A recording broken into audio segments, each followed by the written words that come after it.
Hello, welcome to another tonal landscape oil painting demonstration. This is your painter in residence, and I think you'll be kind of interested in what I'm bringing in today. If you caught my last easel, actually, if you caught the last couple easel talks, I was talking about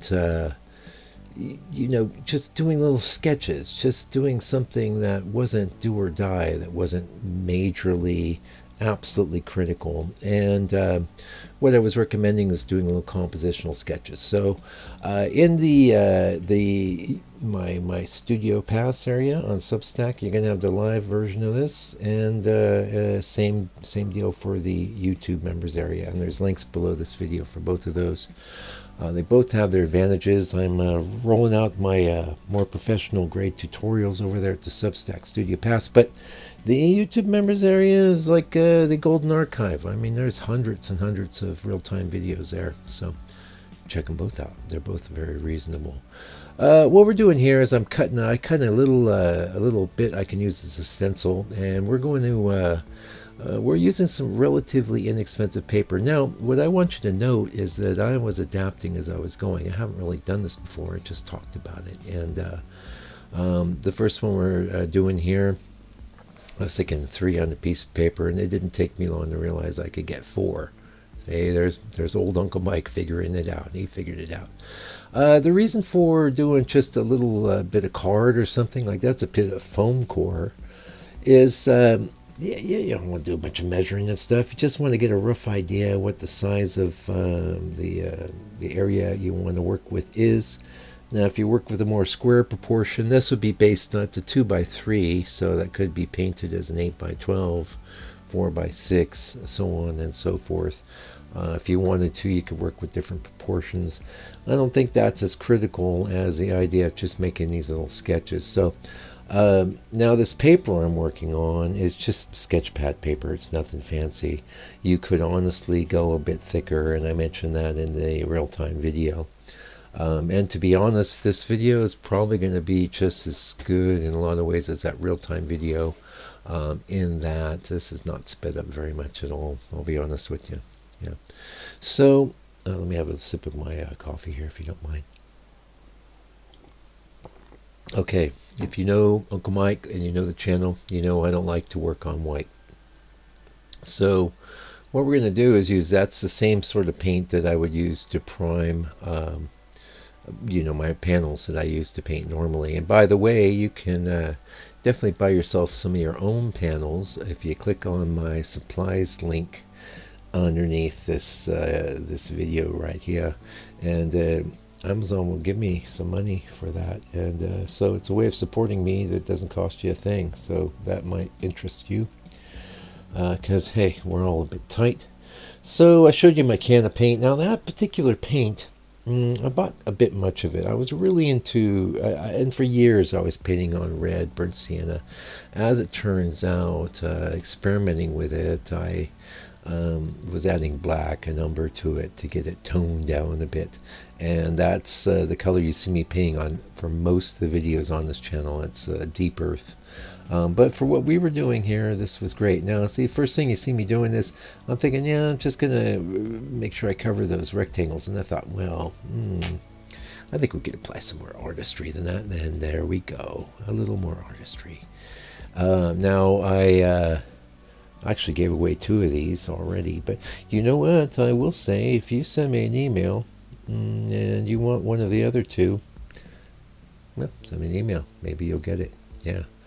Okay, assuming the government here figures out what to do with the postal system.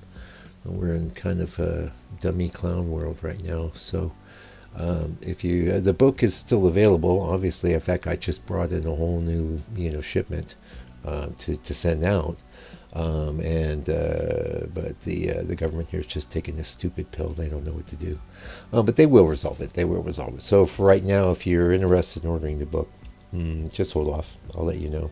It will be announced. Now, obviously, I could have skipped all this. You get the idea. Just to do some little rectangles on the paper.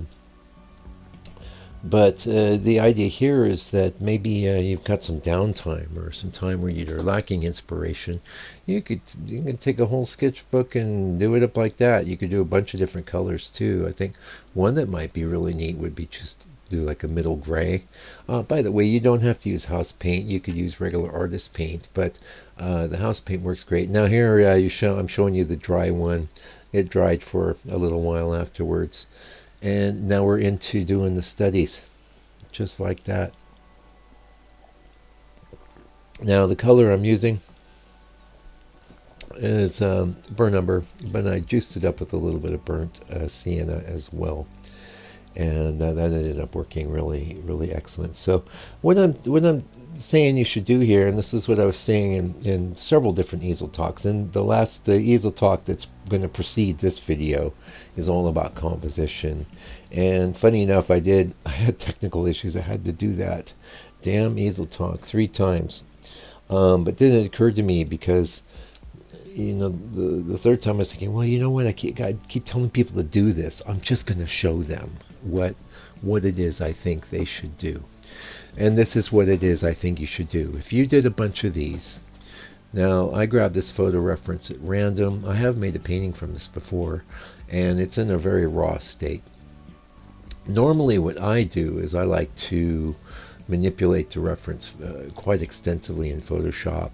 I do not tend to do a bunch of little compositional sketches in advance to my painting, because I tend to do a lot of that Photoshop thing instead. But what I will say is, when I was a professional illustrator, this is called a thumbnail, basically.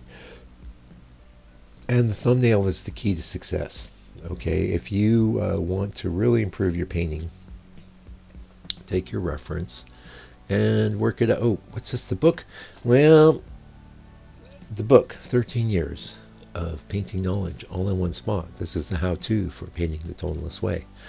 Unfortunately, if you try to order it right now, you go to my site, it's going to not be available, because I already have a few lovely people waiting for their books. But as soon as it has been resolved, I'll let you know. And the good news is that the books are not going to be exposed to any sort of tariffs or anything. So once everyone gets their head out of their collective rear ends, we'll be in business. Yeah, and I'm relaxed about it. You know why? I've been selling the book now for about 2-3 years, and I'm working on my new book, and it's been gratifying to get it out all over the world. And really, it's a bit of a miracle the way I can sit here on the ass end of the planet and send you books. Yeah, and as a matter of fact, when I went to the post office with these last ones, they were saying, "Oh, the second we heard about it, we thought of you, Mike," because they've seen me 100 and something times, with my books. Most of them gone to the U.S., also England, Canada. Unfortunately, since the bulk of them go to the U.S., I am just holding off altogether. Anyway, you can see now for me, so like I was saying, most of the time I don't do this. I just have a pretty good idea what sort of composition I want to do. But I am a very experienced painter, and if you are less so, doing little sketches like this will be probably the number one thing you could do to just put your painting approach to composition into the stratosphere. Imagine filling an entire sketchbook with little sketches like this, and imagine how much greater your mastery of the building blocks of composition will be if you did so.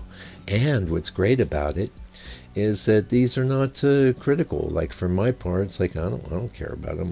They're not finished paintings or anything. I mean, anyone that walked into my studio says, "Oh, I like that," I gave it to them. And like I said, you email me. I got 2 more.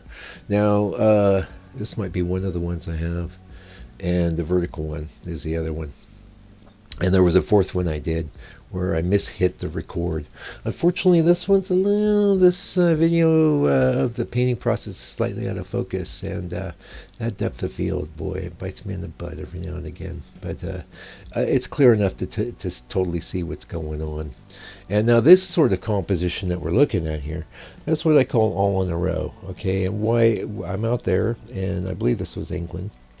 Obviously, it was a beautiful time of day, and it was a sort of interesting structure. I've had this reference image for at least 10 years now. Haven't made a painting from it, but this is my what I would do if I had to approach it. The photo itself has quite a few what I'd say are intrinsic problems, and you can see like the way the two trees touch, the fact that everything's all in a row. You got the boring old strip of grass in the front. You've got things kind of hanging out at this. I really don't like having a lot of space on the side of either mass of my trees. That's just a personal preference. I realize that. But these personal prejudices we have, these preferences, they are what define us as artists. So never feel like you have to be everything to everybody. It's fine to do the things you like to do the way you like to do them.